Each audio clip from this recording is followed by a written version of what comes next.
los negocios que existen y que le están resolviendo la vida al consumidor o a mi cliente corporativo, es cómo hago ese trabajo mejor. Y obviamente todas las compañías que estoy viendo y las que tengo en mi portfolio, de alguna forma u otra, están usando esta tecnología.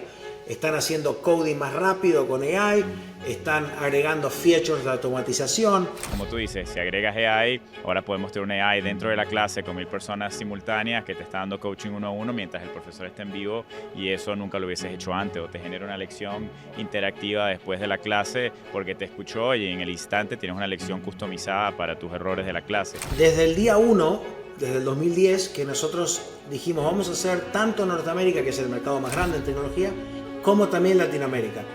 Y eso ha sido consistente, o sea, Latinoamérica ha sido parte de nuestra estrategia del principio. Es más, con el tiempo fuimos incorporando compañías que por ahí empezaron en Turquía, en Singapur, en India, y que se convirtieron en globales. Increíble, porque empezó todo el mundo a comprar la GoPro y a utilizar, si querés, GoPro como la forma de registrar tus experiencias, ¿no? Y después hicimos una IPO, y después del IPO nosotros, una vez que ya una compañía es pública y todo, empezamos a vender después del IPO. Cómo automatizar la forma en que vos generás una experiencia personalizada para los clientes, ¿no? Si vas a un website, ¿cómo hago para que el website te muestre lo que vos te gusta, lo que a vos te va a gustar para incrementar el conversion? ¿Cómo te mando un WhatsApp o un mensaje customizado? Toda una plataforma de marketing automation para compañías grandes, para clientes grandes. Le diría que mantenga su disciplina, que se mantenga honesto consigo mismo, con lo que piensa que está bien. Hola, soy Andrés Moreno, el host de Éxito, el podcast donde exploramos las historias de hispanos que han alcanzado el éxito en diversos campos. A través de estas conversaciones, espero encuentres inspiración, un reflejo de tus propios sueños y una conexión con el lado más humano del éxito. Comencemos. Hola y bienvenidos a un nuevo episodio de Éxito. Me emociona presentarles a un invitado muy especial, a Francisco Álvarez de Malde. Francisco es el fundador de Riverwood Capital, una de las firmas de inversión más prestigiosas para empresas de tecnología y de software, donde han levantado más de $6,000 millones a la fecha para invertir en más de 100 empresas, muchas de las que seguramente conoces, empresas como GoPro, Nextdoor, entre muchas otras. Además, Riverwood se destaca por haber liderado inversiones en varias historias de éxito latinas, con fundadores latinos, equipos latinos que han salido en bolsa en Estados Unidos, como lo son Globant, Vitex y otras. Vamos a hablar esto en mucho detalle durante la entrevista para aprender de la experiencia de Francisco. Y esto es uno de los temas que más me interesa que desarrollemos hoy, es cómo Francisco ha encontrado oportunidades en América Latina, en mercados emergentes, y cómo las ha impulsado para que se conviertan en compañías muy exitosas. Inclusive, y más allá del tema de inversión, conozco a Francisco muy bien por una cosa que organiza todos los años, que es un evento muy conocido que se llama LTF, o el Latin American Tech Forum, que es un evento donde invita ahora a 300 emprendedores, inversores de todo lo que es el ecosistema tech latino, y nos junta todos los años, 2-3 días, para compartir mejores prácticas, experiencias, retos, logros, y es una de las cosas más bonitas que puede haber en el ecosistema hoy en día. Así que Francisco además está muy involucrado con Endeavor y otras organizaciones en la región, y bueno, está en el centro realmente de todo lo que está pasando en el ecosistema de emprendimiento latinoamericano, y además tengo la suerte de conocerlo muy bien a nivel personal, y es una persona que, además de haber logrado un gran éxito, es una persona sumamente humilde, sencilla, que nunca ha perdido ese toque humano, y un excelente ser humano. Así que, Francisco, muchas gracias por tomarte el tiempo de estar acá con nosotros. Estoy seguro que tu historia y tu trayectoria va a inspirar a miles de personas que están escuchándonos. Muchísimas gracias y bienvenido a Éxito. Gracias, Andrés, un placer estar con vos, y fuiste demasiado bueno en la presentación. Para nada, me quedé corto, hombre. Y bueno, Francisco, quiero comenzar por el principio, quiero que nos cuentes un poco cómo fueron tus inicios, dónde creciste. Ya por el acento muchos sabrán de dónde eres, pero cuéntanos un poco sobre tu niñez y qué te empezó a dar ese camino hacia el mundo del emprendimiento. Sí, bueno, y de nuevo, gracias por tenerme. Creo que todo lo que haces, Andrés, vos para promover, si querés, la oportunidad para mucha gente, tanto para que aprenda a hablar en idiomas como para emprender y salir a la calle, como yo digo, y cumplir su propio proyecto, es muy interesante. Yo siempre te he seguido en tu carrera y admiro mucho lo que has hecho, cambiándole la vida a mucha gente, así que está buenísimo. Y ahora estás un poco también promocionando estas diferentes historias, lo cual es muy interesante. A ver, mira, en mi caso, yo nací en Buenos Aires. Mi familia es una familia te diría, tipo de esa clase media argentina que tiene una historia de inmigración al país y esa historia de trabajo y de dedicación a lo que uno hace, también mucho foco en educación. Mi madre siempre obsesionada con que podamos educarnos lo mejor posible. Somos 4 hermanos que crecimos juntos y bueno, es un poco mi historia. Nací en Buenos Aires, fui a un colegio público muy bueno, que la verdad que me dio mucha oportunidad para, si querés desarrollar mucho, una sensación de independencia de bastante joven. Luego me metí en el mundo de Internet a mediados de los 90, cuando Internet empezaba. Es más, organicé con mis amigos una conferencia que fue por ahí de las primeras. Y Francisco, cuéntame, ¿qué edad tenías en ese momento y qué te llevó a meterte en el tema de Internet? ¿Cuál fue ese como aha moment que tuviste de que ese era el camino? Mira, creo que tenía 17 años, 16, 17 años, y yo creo que lo que me llevó fue la curiosidad de qué era lo que estaba pasando en el mundo, qué era, me daba curiosidad a mí mismo. Entonces quería aprender más y un poco después se nos ocurrió compartir eso, si querés, con más gente. Bueno, eso me llevó después a meterme. Antes de ir a la universidad ya tuve un trabajo en uno de los primeros ISPs, que era estos proveedores que te conectaban a internet. Vos te debes acordar, Andrés, cuando te conectabas con el ruido. Sí, que estaba el ruidito ese que más nunca volvimos a escuchar, pero ese era clásico. El ruidito del dial-up, que ahora lo escuché hace poco porque parece que hay ciertos modelos de AI que se comunican con los mismos ruiditos, que es más eficiente que hablar en inglés o en castellano. Pero bueno, pero esa era la forma que escuchamos para hacer con un módem, para encontrarse internet. Bueno, después me fui a la universidad. Muy buena universidad en Buenos Aires, que me gustó mucho, más chica, diferente al si querés, modelo público, una universidad privada, muy interesante. Ahí me conecté también con el mundo más de, si querés, de los negocios, de emprendedorismo. Y es más, en esa época de los finales de los 90, hasta hice mi propio proyecto, mi primer, si querés, compañía independiente, si la puedo llamar compañía, una startup. Me metí en ese mundo. Y así fue como una mezcla entre hacer estos proyectos y estudiar. Me terminé graduando de economista. Y luego yo creo que... Y Francisco, ¿y hasta este momento ya hablabas inglés? ¿Habías pasado tiempo en Estados Unidos o tu vida había sido netamente latina en Argentina? No, había tenido ciertos viajes, pero no muchos. Había viajado a Estados Unidos algunas veces, por suerte. Había estudiado sí idiomas. Mi madre, volviendo a mi madre, mi padre y mi madre, mi padre era una persona muy disciplinada, mucho trabajo, él nos enseñó los valores del trabajo, de la honestidad, de salir para adelante, etcétera, y mi madre muy focalizada en la parte educativa y medio raro, pero nos mandó a mí y a mis hijos, nos mandaba a estudiar inglés, estudié francés, estudié algo de alemán también, era como una forma de aprender más del mundo, ¿no? Porque no tenía la posibilidad de viajar todo el tiempo, entonces claro. Sí, con los idiomas, si querés, empecé también a aprender un poco de otras culturas y de la dinámica. Me acuerdo que iba los sábados a la mañana a estudiar alemán, que era bastante difícil porque salía el viernes a la noche con mis amigos y el sábado a las 9 de la mañana estaba intentando hablar alemán con la profesora, así que imagínate lo que fue. O sea, que de todos los idiomas el alemán es el que está peor. El alemán era terrible, además es duro el alemán en cuanto el acento. Así que tenía algo de esa conexión con los idiomas y todo. Y esta mezcla, si querés, de buena educación con algo de idiomas, con esta curiosidad que me llevó a meterme muy temprano, muy joven, en todo lo que fue ese wave de internet inicial, creo que me gradué de economista y ahí ya me llevó a, es más, antes de graduarme ya me fui a hacer un exchange a Filadelfia.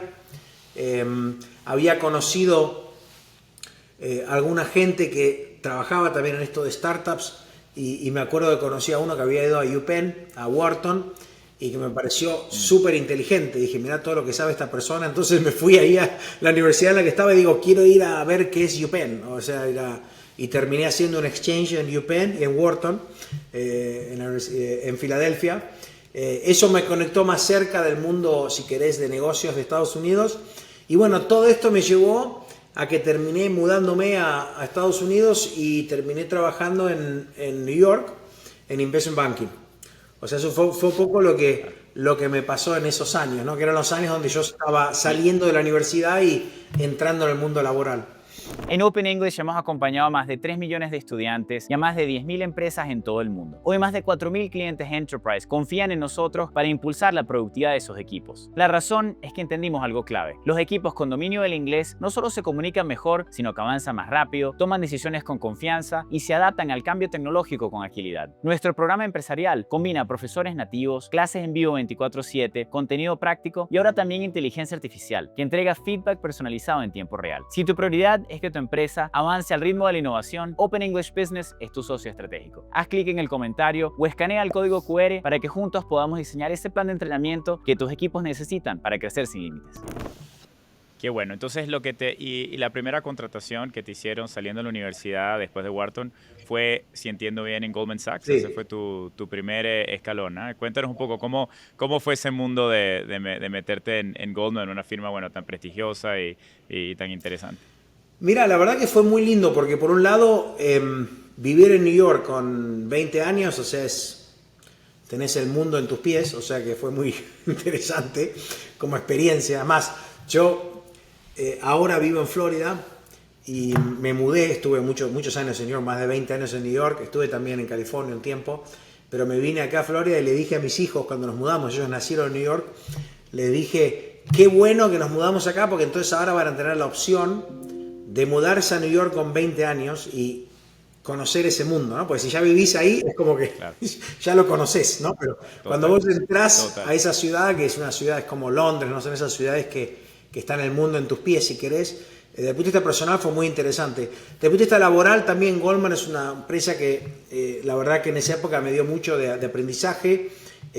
Muy joven me puso en una situación de mucho, si querés, una expectativa muy alta por tu trabajo, de hacer las cosas con mucha disciplina, no hay excusas, calidad, siempre el cliente, tratar al cliente como lo más importante. Yo creo que también venía con una cierta, si querés, no sé llamarlo ventaja, pero experiencia que era un poco diferente, porque yo estaba ahí y muchos de mis compañeros venían por ahí de, no sé, universidades muy buenas, americanas, pero no habían tenido un poco mi background de venir de Argentina y tampoco habían por ahí trabajado como yo, temprano. Yo ya había trabajado en mi startup, empecé en la universidad. Es más, con mi padre, había ayudado a mi padre en ciertos negocios que me daban experiencia de lidiar con clientes el día a día. Entonces yo te diría que entré ahí, aprendí un montón y al mismo tiempo como que, viste, era un poquito más emprendedor que el resto. Y sabes que yo creo que eso es una gran ventaja y para muchos de los que escuchan que dicen, oye, pero yo no me crié en Estados Unidos, yo no fui a Stanford, yo no voy a tener las mismas oportunidades, es imposible hacer eso. Siempre también pensé eso de joven, pero luego, mira, fíjate que llegué, bueno, igual que tú, llegué a Estados Unidos por una serie de circunstancias, me mudo a Silicon Valley por un tiempo porque no, era imposible hace 15 años levantar dinero, imagínate, en Venezuela para una startup de tecnología enseñando inglés, era como que nada de eso tenía sentido, ¿no?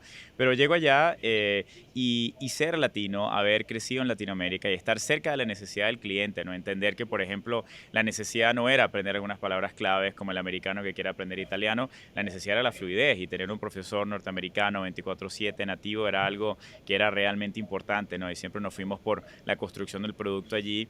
Luego también, por ejemplo, los comerciales de televisión de Open English eran muy cómicos, si recuerdas, que se hicieron virales en su época. Claro, si la persona, por mucho que hayas ido a Stanford y tu familia fuese muy bien conectada, no se te hubiese ocurrido eso si no tenías esa chispa latina, ¿no? De entender el humor local y qué sé yo. Así que creo que eso, como tú dices, puede llegar a ser una gran ventaja y nadie se debería desestimular, ¿no? De emprender o de cumplir sus metas y propósitos por no haber crecido en Estados Unidos o ser parte de uno de estos hubs. Es más, creo que muchos de los emprendedores más exitosos de Estados Unidos no se criaron en Estados Unidos, vinieron de afuera y finalmente fue que trajeron esos insights y esa conexión con sus mercados, ¿no? Así que gracias por comentar eso porque creo que es bien importante. Sí, no, totalmente. A ver, y Estados Unidos es un país en algún sentido muy abierto al emprendedorismo. El emprendedorismo en cualquier país tiene sus dinámicas, pero tiene mucho de esto de meritocracia. Y sí, yo haber entrado ahí, o sea, me sentía, no sé, utilizándolo un ejemplo de fútbol, de repente me voy a jugar a la Champions, ¿no? Y estoy ahí en New York, en Wall Street, en un lugar, sí,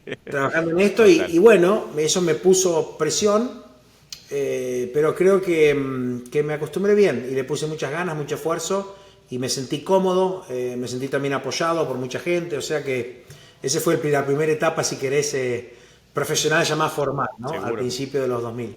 Y hay una gente muy valiosa ahí en Goldman. Bueno, tenemos un amigo en común muy querido, John McIntyre, que ha sido uno de mis primeros mentores, ¿no? Que fue uno de los primeros inversionistas de la compañía. Todavía sigue en la junta de directores. Yo tengo que apuntar a un mentor que cuando llegué me ayudó, fue John. Y sé que lo conoces también de tus años en Goldman porque estaba trabajando en todo el área de la tabla. Totalmente. John era uno de los jefes, o sea, imagínate. Tuvimos la suerte de conocerlo temprano. Y bueno, Francisco, luego de eso, de esa experiencia de Goldman tan formativa que describes, haces un cambio, ¿no? Pero te vas a otro equipo también de la primera división. Esta vez te cambias del Real Madrid, ahora te cambiaste a jugar en el Tottenham, también un muy buen equipo. Te vas a KKR. Cuéntanos un poco cómo fue ese cambio y qué te llevó a eso. Sí, mira, yo estaba muy contento en mi trabajo, me sentía también como avanzando, aprendiendo cada vez más. De nuevo, yo venía con una historia de emprendedorismo, ¿no? Mis padres emprendedores, mis abuelos emprendedores en su camino, ¿no? Mi abuelo... No, perdón, y cuéntanos un poco sobre eso, Francisco. ¿Qué hacían tus padres y tus abuelos? Bueno, ¿Que ellos eran emprendedores entonces? Yo tuve mis abuelos por el lado de mi padre, inmigrantes de España, llegan a Buenos Aires absolutamente sin nada, como muchos de los inmigrantes, de estas migraciones que mismo estamos viendo hoy en diferentes movimientos. En esa época fue de España a Argentina, y empiezan de nada, a rebuscarse la vida, a trabajar, siempre con una cultura de nuevo, mucha disciplina, mucho orden. Yo veo las fotos, ahora el otro día, viste, uno empieza a mirar las historias y se pone a recordar también de dónde viene y todo, y el otro día vi unas fotos de mis abuelos paternos con mi padre, todo, cuando eran chicos, y ellos tenían una posición económica muy, muy baja, pero las fotos, vos los ves, estaban impecables, o sea, de traje, vestidos perfectos, ¿viste? Con esa cultura si querés, de disciplina, de trabajo y de esfuerzo. Y bueno, y mi abuelo fue por diferentes negocios, fue colectivero, tuvo ferretería, negocios, comerciante. Y así mi padre pudo también, más tarde, no al principio, sino después, seguir una carrera, pero también tenía una mezcla. Él era abogado, pero también negocios. La parte de mi madre, si querés, un poco diferente, pero también parecida. Inmigración también, en el caso de ella, de Italia, a Mendoza. Se metieron en el vino, y hay 2 generaciones de vino, y mi madre viene de ese lado, de Mendoza, ¿no? Del otro lado. Entonces yo creo que Claro. nací como en una casa donde...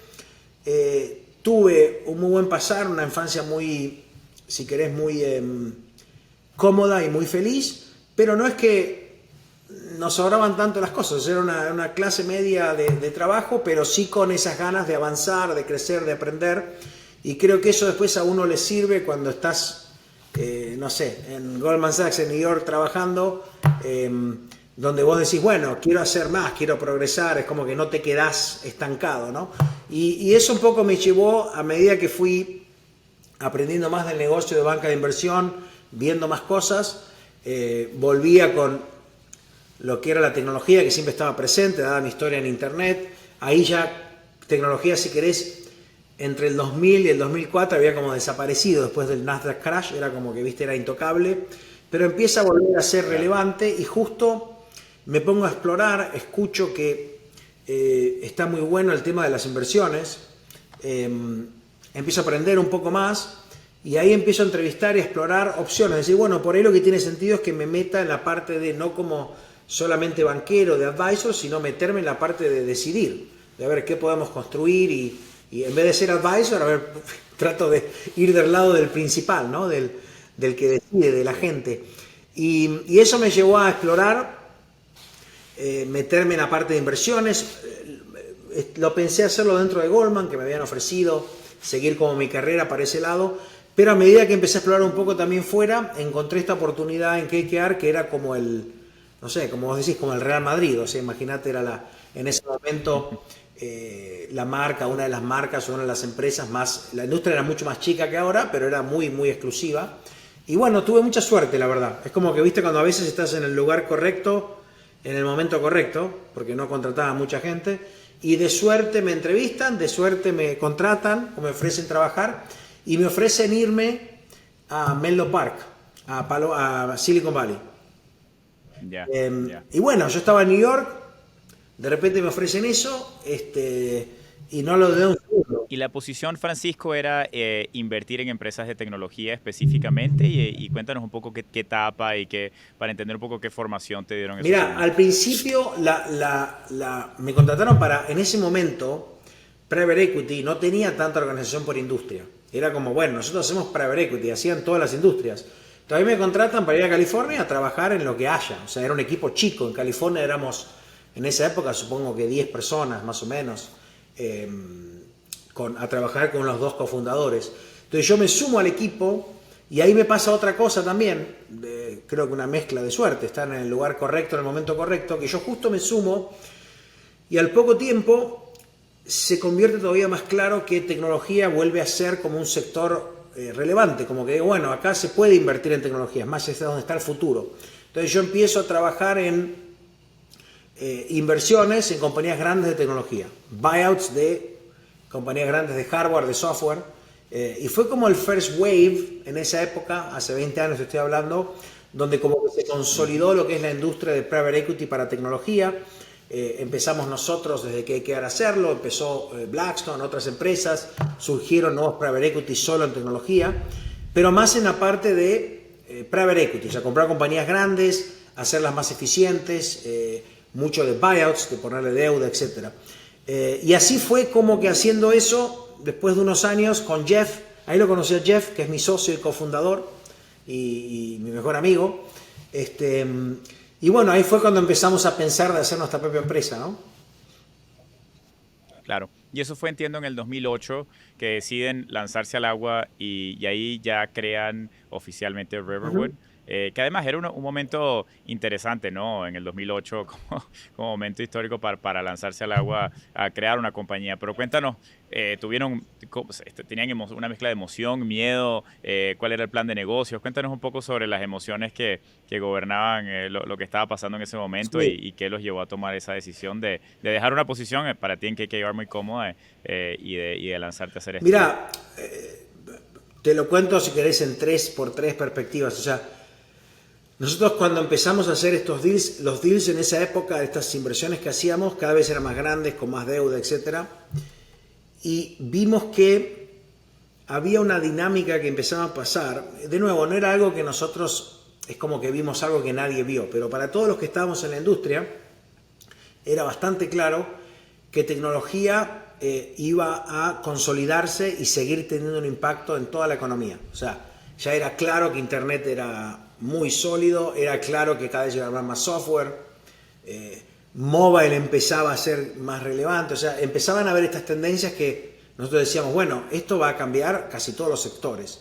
Y lo otro que vimos es que cuando vos querías invertir en tecnología, había como un grupo muy definido de empresas que hacían venture capital, que invertían al principio en startups, compañías de cero si querés, y después había los que hacíamos nosotros, que comprábamos compañías grandes. Entonces nosotros dijimos con Jeff, va a haber muchas más compañías, va a haber más y más que hacer en tecnología, va a impactar todos los sectores, pero no hay muchas empresas o una empresa, si querés, ideal que se focalice en las compañías que ya son medianas, o sea, ya salieron de la parte de startup, pero que todavía tienen que escalar, todavía tienen que hacer esa expansión de escalabilidad, que son diferentes a las compañías que nosotros invertíamos con KKR.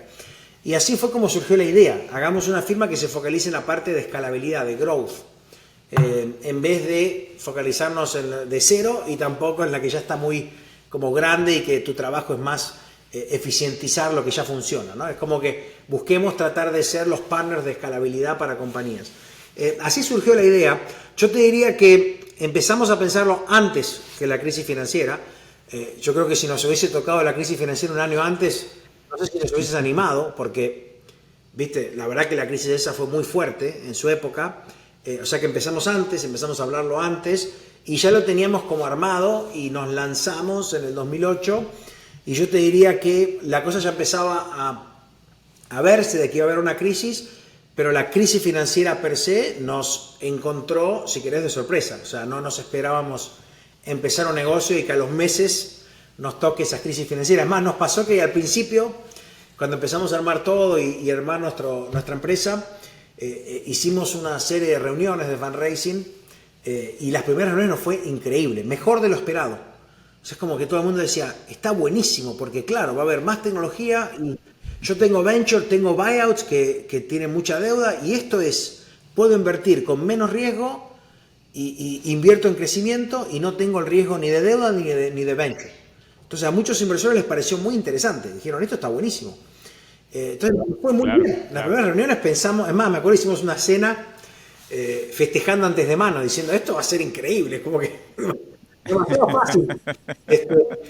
Después, a los 2 meses, estaba quebrando Lehman Brothers, quebrando Bear Stearns. Y Francisco, ¿y qué hicieron en ese momento? Porque para comenzar una firma como Riverwood en su momento, tienes que primero atraer muy buen talento y el talento, me imagino yo, que le da un poco más de temor dejar su 9 to 5, su trabajo establecido para irse a una firma nueva en un ambiente macroeconómico y una crisis financiera tan difícil. Lo mismo, como dices, para levantar capital, ¿no? Seguramente lo primero que se cierra son las inversiones más riesgosas o fondos primerizos, ¿no? Entonces, ¿cómo hicieron para atravesar esa pared, ¿no? Que siento que fue con la primera pared que tuvieron que atravesar. Antes ni siquiera no habían llegado a que empezara la carrera y ya se había pinchado un caucho, ¿no? ¿Cómo hicieron para sobrellevar eso y seguir adelante? Mira, yo creo, al principio nos incentivó que nos sentíamos teníamos una convicción muy clara de que lo que queríamos hacer tenía todo el sentido. Lo veíamos claro. La oportunidad estaba clarísima. Y un poco nos dio esa confianza el hecho de que lo veíamos y estábamos ahí en el mercado nosotros. Nosotros éramos los que hablábamos con las compañías, hablábamos con los VCs, éramos nosotros los de buyouts, conocíamos a la competencia. Entonces sabíamos que había una oportunidad de mercado que no estaba siendo, si querés, atacada. Entonces eso nos dio mucha convicción. También nos ayudó que ya teníamos ciertos como proyectos que habíamos empezado, que nos habían permitido hacer, que como que nos daba algo para darnos esa confianza. Luego nos lanzamos, luego vino la crisis, se profundizó la crisis financiera y se explotó, si querés, con la crisis de los bancos, etc. Ahí te diría que nos sorprendió, eso no lo esperábamos. ¿Y cómo navegamos esa época? Yo te diría que al final del día, como todo en estas cosas, cuando te pasan esas cosas, en el momento vos te deprimís, te sentís mal, decís, uy, ¿qué hice? ¿No? Dejé el mejor trabajo del mundo, el que siempre soñé, donde tenía una carrera armada para seguir con todo y me vine a hacer esto y de repente me encuentro con este lío y no sé si voy a tener un negocio. Entonces tenés incertidumbre, pero la verdad que sirvió mucho tener nuestro grupo, viste, que armamos de socios y Jeff en particular. En esa época también teníamos a otro socio, Michael, yo creo que nos apoyamos mutuamente para seguir con esa convicción y para seguir dándole para adelante, ¿viste? Sin excusa, seguir empujando, seguir con la convicción, paso a paso. Todo el 2009 fue difícil porque nosotros teníamos que fundraise y las primeras reuniones habían sido increíbles. Después todo el mundo desapareció porque el mundo cambió, entonces perdimos todo ese inicial interés, volvimos a cero. Y el 2009 iba a las reuniones a buscar plata y la gente estaba en otra. Imagínate, le hablaba, te escuchaba, pero a veces en medio de la reunión se miraban, se iban a ver la pantalla, a ver qué estaba pasando con el mercado. Fue un año muy volátil. Entonces fue bastante complejo, pero le dimos para adelante. Teníamos ciertas inversiones, estos proyectos que te digo, que nos daban algo para hacer, que eso es muy importante. O sea, a medida que armábamos este proyecto, al mismo tiempo yo ya había invertido en algunas compañías con cheques más chicos, ya estaban algunos directorios, le puse a poner ganas a esas compañías, nos dio como algo para sentirnos útiles, también para aprender, y eso nos sirvió mucho. Y después, bueno, con todo... Perdón, Francisco, ¿y esas inversiones primerizas las habían hecho fuera del fondo? Sí, fuera del fondo que inicial. estaban levantando, o ya era del capital de ese primer Sí, fondo? como un vehículo anterior. Entonces eso nos dio como Ya. Es más, invertimos en compañías impresionantes en esa época, porque era el año 2006, 2007, 2008, que después fueron increíbles. Y Y después en el 2010 fue cuando empezamos a tener tracción de vuelta y ahí pudimos levantar nuestro primer fondo y lanzar nuestro negocio. Así que 2 años nos llevó, o más de 2 años, poder fundraise el primer fondo institucional. Wow, y eso habla de la perseverancia, Francisco. No sé cuánta gente o qué equipo hubiese aguantado salir, dejar su trabajo y estar allí levantando capital más de 2 años, ¿no? Para poder completar el primer fondo. Así que me encanta que cuentes estas historias porque llegan tantos emprendedores con los que hablo, comparto, que se les presentan como a todos nosotros, ¿no? Retos en el camino y son realmente, no hay ninguna de estas entrevistas que he hecho que la persona no me haya dicho que ha pasado por unos retos extraordinarios, ¿no? Y si fuera fácil, todos lo hicieran, ¿no? Así que definitivamente eso es un tremendo ejemplo. Y bueno, y quedaste quizás en una posición hasta privilegiada en el sentido de que, bueno, habiendo sobrevivido eso, y ahora tenías un fondo levantado en el 2010, en un momento cuando la tecnología pues empieza a tomar los mercados, viene una década de crecimiento sin precedentes, ¿no? Y estaban ustedes bien posicionados. Así que bueno, creo que tuvo una buena recompensa, ¿no? Haber pasado por todo eso.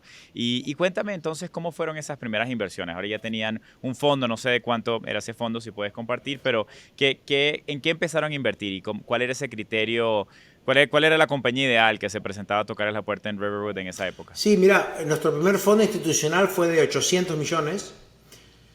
O sea, fue bastante grande para esa época. Es más, en esa época me acuerdo que estábamos trabajando con un placement agent y nos había dicho que creo que había, no sé, 2.000 grupos tratando de levantar un first and fund y hubo 5 que pudieron cerrarlo porque era...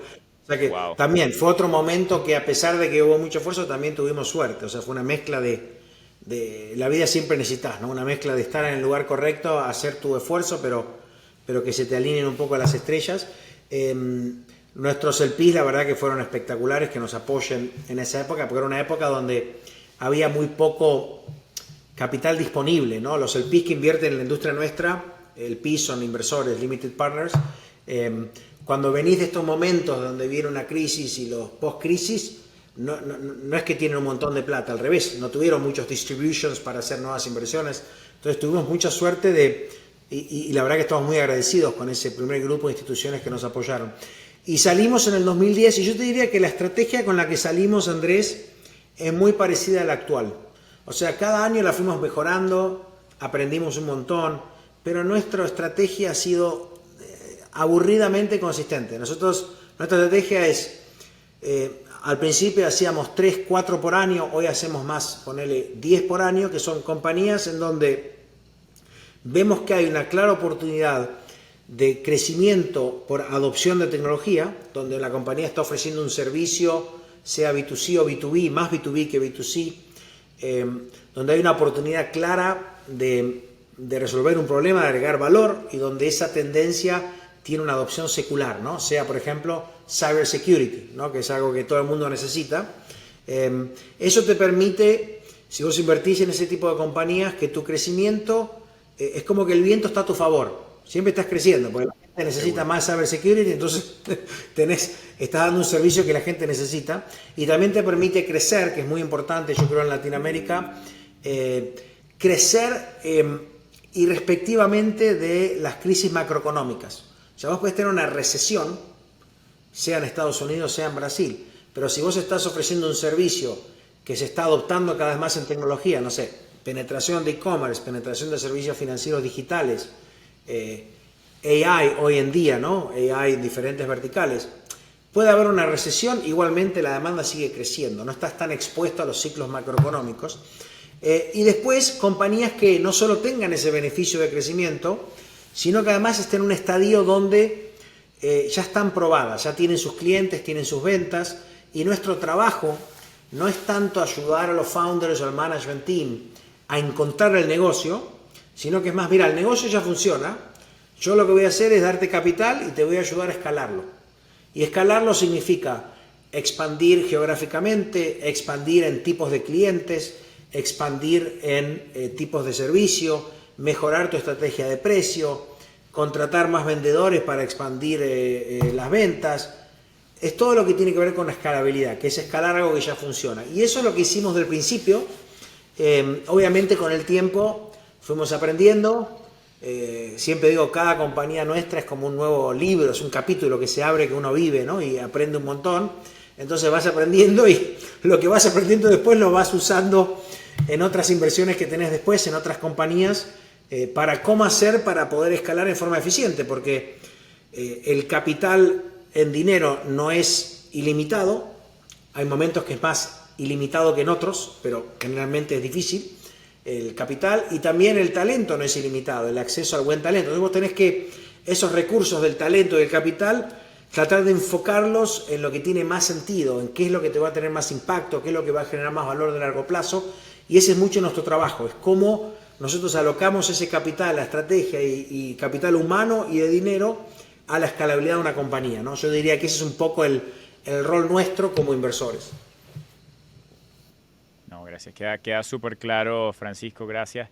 ¿Y cuáles son esas métricas si alguien quiere llegar a Riverwood a presentar una inversión con ustedes? ¿Cuáles son esas métricas claves hoy en día quizás en ARR, tamaño de revenue, quizás métricas importantes mencionaste que son más B2B SaaS, quizás Net Dollar Retention? O sea, si tuvieses que listar como esas top 3 métricas y dónde más o menos tienen que estar para que sea una inversión interesante, ¿cuáles Cada serían? compañía es un mundo, pero en resumen, nosotros, si querés, para lo más simple, nos focalizamos en compañías que tienen más de $10 millones en ventas.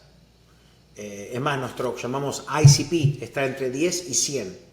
Ya más de 100 es un poco grande para nosotros, menos de 10 chica, ¿no? Entre 10 y 100 millones en ventas, márgenes de gross profit, gross margin relativamente altos, 60, 70%, 80%, depende del negocio, y con un negocio donde el negocio ya está probado, que esté o ganando plata o se está invirtiendo en crecimiento. En algún sentido, esas pérdidas que tenés de EBITDA negativo o de lo que sea, de cash flow negativo, están yendo a financiar crecimiento, ¿no? Nosotros lo trabajamos con el equipo en medir justamente cómo invertimos eso en forma eficiente, ¿no? Es un poco las métricas simples de cuál es nuestro foco. Y después, dentro de eso, tenemos diferentes, obviamente puedo pasar una hora contándote diferentes layers de No, claro. un negocio, pero si querés es lo simple, ¿no? Sí. Perfecto. Y si mencionaste AI, que obviamente ahora es un tema sumamente protagónico, ¿no? en cualquier conversación. ¿Cómo ha cambiado eso, el criterio de inversión de Riverwood? Ahora están buscando compañías que estén solo dedicadas a AI o que tengan un caso de uso claramente probado de AI o que estén protegidas al menos de AI. ¿Cómo piensan ustedes sobre ese factor hoy en día? Mira, yo te digo dos cosas sobre eso. Una es que es una frase que se la robé a Jeff, a mi socio. En 1999, yendo cuando yo estaba en esa época de startup e internet, la mayoría de las tendencias que los inversores y los emprendedores estaban pensando, todas las ideas, la mayoría tenían todos razón, ¿ok? Ahora, entre 1999 y el 2001 se perdió muchísima plata y tiempo. Entonces, en estas tendencias de transformación tecnológica, obviamente las cosas pasan, van cambiando. Ahora hay una tensión entre qué hacer, qué tiene sentido, qué realmente usa el cliente, qué no usa, estás muy temprano, no estás muy temprano, cómo terminan pasando las cosas. Entonces, nosotros tenemos la suerte de, como no hacemos startups, no, yo siempre digo, no hago venture capital o startups porque no soy muy inteligente, ¿no? Digo esa broma porque es difícil, o sea, anticipar lo que va a pasar, cómo van a ser los modelos. Nosotros ya venimos en una parte más establecida donde estoy escalando el negocio. ¿Cómo impacta AI a los negocios nuestros? Si querés, a las compañías que tengo hoy, a las nuevas. Yo te diría que es una evolución que no es tan binaria como se la presenta en la prensa. O sea, tecnología tiene mucho desarrollo, internet fue increíble, conectividad increíble, mobile, que tengamos un teléfono en la mano fue increíble, cloud computing. AI es otra más, una evolución incremental de todos estos cambios tecnológicos que son muy relevantes, permite automatizar muchas cosas, permite, si querés, generar respuestas muy rápidas, reemplazar, si querés, a trabajo humano en forma muy eficiente, pero eso también genera nuevo trabajo humano. Entonces yo como lo pienso, es un tool de automatización que va a generar por ahí muchos negocios nuevos que hoy no estamos pensando. pero donde eso todavía lo veo incipiente. O sea, mi trabajo no es descubrir el nuevo modelo de negocio que va a ser que hoy no existe, sino que es en los negocios que existen y que le están resolviendo la vida al consumidor o a mi cliente corporativo, es cómo hago ese trabajo mejor. Y obviamente todas las compañías que estoy viendo y las que tengo en mi portfolio, de alguna forma u otra, están usando esta tecnología. Están haciendo coding más rápido con AI, están agregando features de automatización, de todo tipo. Podemos hablar si querés en detalle sobre eso, pero yo como lo veo más es, no veo un cambio como que, de repente nos mudamos de New York a Florida y es otro mundo, sino lo veo como una evolución. Es una evolución tecnológica donde va a haber obviamente compañías que por ahí estaban haciendo cosas que hoy son más fáciles de hacer con AI y con automatización, que van a perder si no se renuevan.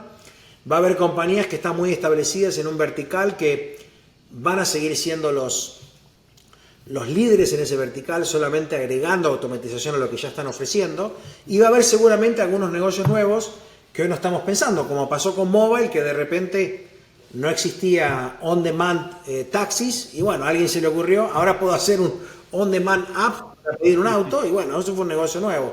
Pero al mismo tiempo, los parques de Disney son iguales que hace muchos años y le agregaron mobile apps a su experiencia, ¿no? O sea que yo creo que vas a tener una combinación de cosas en esta evolución de la tecnología que para nosotros es normal, ya lo hemos vivido en 99, lo hemos vivido en 2008, hubo ya varias tendencias de transformación tecnológicas, cada vez se da más rápido, lo cual es interesante. Yo creo que eso es otro tema, es un tema filosófico de cómo está cambiando el mundo con la velocidad de la tecnología, pero creo en ese sentido que lo veo, si queréis, como un cambio transversal, ¿no?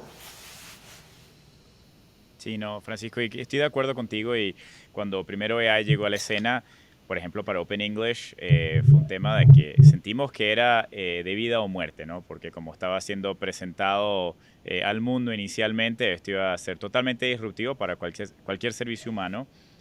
Nuestro fuerte, como sabes, son las lecciones en vivo con profesores nativos, ¿no? Seres humanos. El año pasado dimos casi 10 millones de clases en vivo, por darte una referencia, y dijimos, bueno, si esto desaparece, estamos completamente, la empresa ha sido completamente disrupted, ¿no? En un año esto puede pasar, etcétera. Y lo que nos empezamos a dar cuenta es que con el tiempo y trabajando con las tecnologías este último año, es que realmente pensamos que hay un espacio para experiencias híbridas, como tú dices, donde puedes dejar lo mejor de los seres humanos, que ese ser humano que te va a enseñar algo, que va a ser tu entrenador en el gimnasio por elegir otra categoría, te funciona, que la persona te esté esperando, que te llame por tu nombre, que te mande un mensaje, que te esté motivando. Bueno, lo mismo aprendiendo un idioma. Pero claro, como tú dices, si agregas AI, ahora podemos tener un AI dentro de la clase con 1000 personas simultáneas que te está dando coaching uno a uno mientras el profesor está en vivo, y eso nunca lo hubieses hecho antes. O te genera una lección interactiva después de la clase porque te escuchó, y en el instante tienes una lección customizada para tus errores de la clase. Entonces, sin duda, hace más rápido el outcome que está buscando el cliente en este caso, pero todavía el valor de lo que se hacía antes está allí, ¿no? Y eso no es así para todas las empresas. Bueno, hemos visto algunas historias en EdTech complicadas. Está Check, que seguramente la has seguido, donde el principal valor era tener básicamente un grupo de personas, en este caso en la India, que te respondían preguntas para universitarios, y eso ChatGPT lo hizo mucho más rápido y fue un disruptor inmediato, ¿no? Al menos así se lo ha asignado al mercado, como que ese negocio ya no va a existir.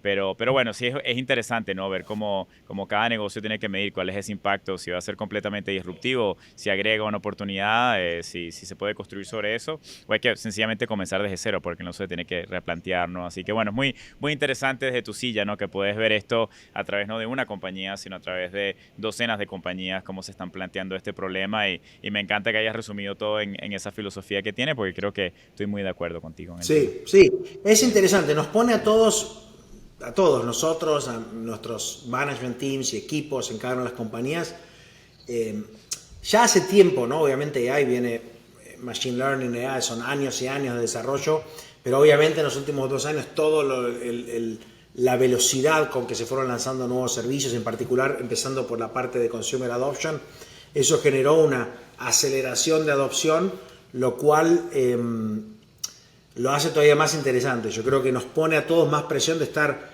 muy cerca del producto, muy cerca del cliente, entendiendo lo que funciona.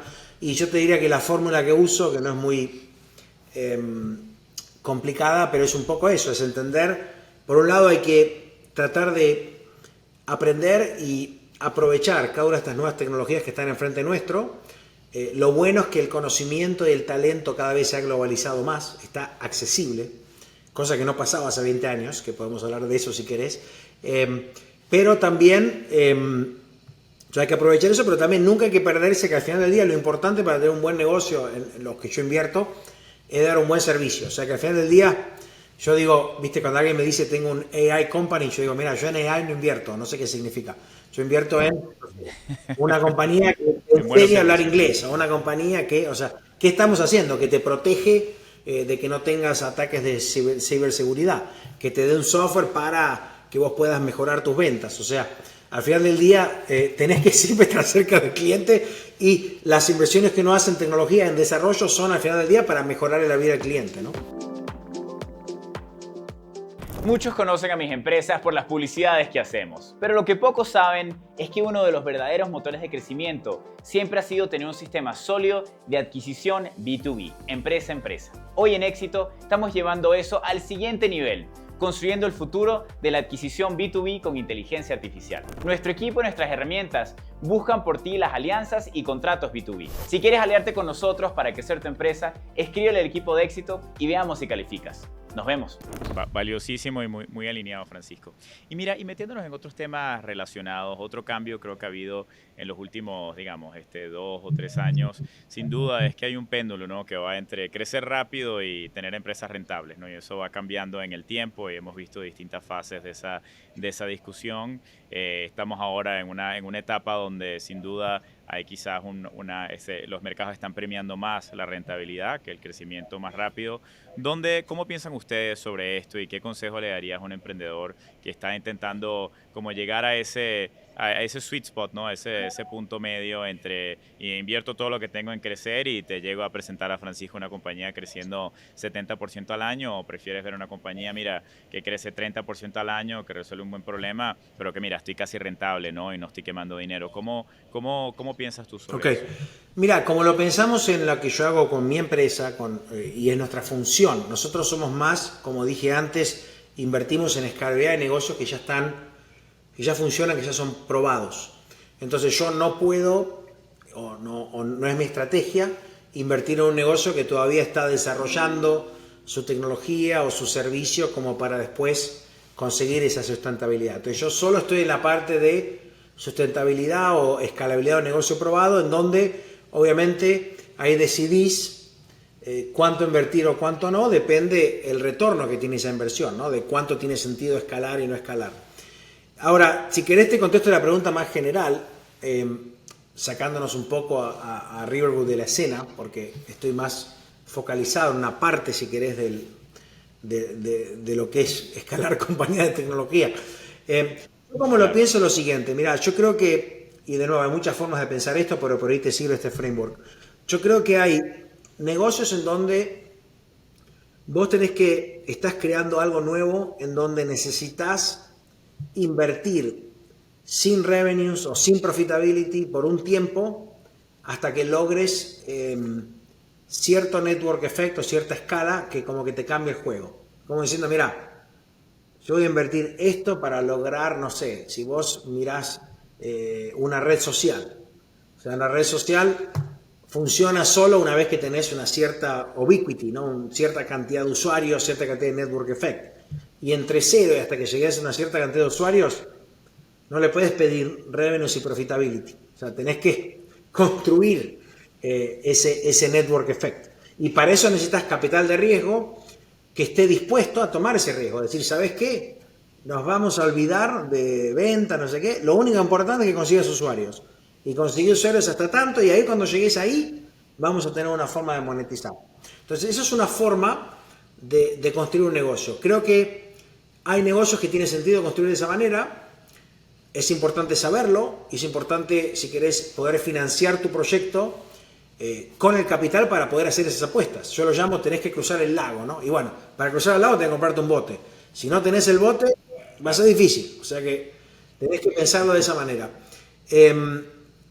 Después tenés negocios que son más, si querés, ya cuando llegan a una escala por ahí de 0 para adelante, o otros que son cuando llegás a, no sé, 10 millones, Por eso nosotros ponemos 10 millones como threshold, porque es un poco en promedio donde las compañías llegan a esa etapa de sustentabilidad, donde después de ese tamaño de 10 millones ya tenés un negocio que es, si querés, más lineal, donde vos podés invertir más, menos, crecer más, menos. Y ahí la decisión es de, bueno, cuánto invertís y cómo lo invertís. Una cosa que yo te diría, antes que me explaya más sobre el segundo tipo de compañía, cuando estás en la primera etapa, esa etapa de cruzar el lago, es importante saber, eso es una cosa que yo siempre veo que por ahí sugiero a emprendedores que lo piensen bien, porque está bueno saber lo que tenés enfrente. O sea, no es una buena idea levantar mucha plata para crecer algo lineal y sobregastar, porque estás creando, si querés, ineficiencias, malas prácticas, no estás creando una compañía si haces eso. Y también es una mala idea lanzarte en armar un proyecto que necesita network effect y todo, sin saber que vas a necesitar más plata. O sea, por ahí no podés juntar toda la plata up front, pero tenés que saber, si voy a necesitar, no sé, 5, bueno, empiezo con 1, pero ya sabés que vas a necesitar otros 4. Y tenés que lograr esas ciertas métricas y ese cierto progreso, que por ahí no es venta, sino que es usuarios o lo que sea, para después poder juntar los otros 4. Entonces es importante entender qué estás armando, ¿no? Para que vos planees un poco con entendimiento de lo que estás haciendo.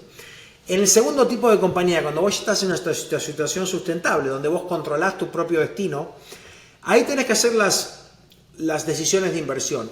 Y yo te diría que esas decisiones de inversión dependen de dos cosas muy simples. La podemos complicar, pero para hacerlo más simple, vos tenés qué inversiones puedo hacer y qué retorno me dan y cuánto me cuestan esas inversiones. Cuánto me cuestan es el costo del capital. Ahí hay momentos en donde el capital es más barato y momentos en donde el capital es más caro. En el 21 el capital era bastante más barato. Entonces uno podía levantar más capital e invertir más. Hoy en día el capital es más caro que en el 21, pero es más barato que en el 2010. Vamos a ver, está correlacionado con tasas de interés y con otras dinámicas que podemos charlar. Entonces, de acuerdo a tu costo de capital, bueno, vos ahí ves qué capital tenés y ves en qué invertís. Y en qué invertir, bueno, ahí justamente es donde vos empezás a pensar, ¿qué me conviene priorizar? ¿Priorizo abrir otro mercado? ¿Priorizo contratar más gente en ventas?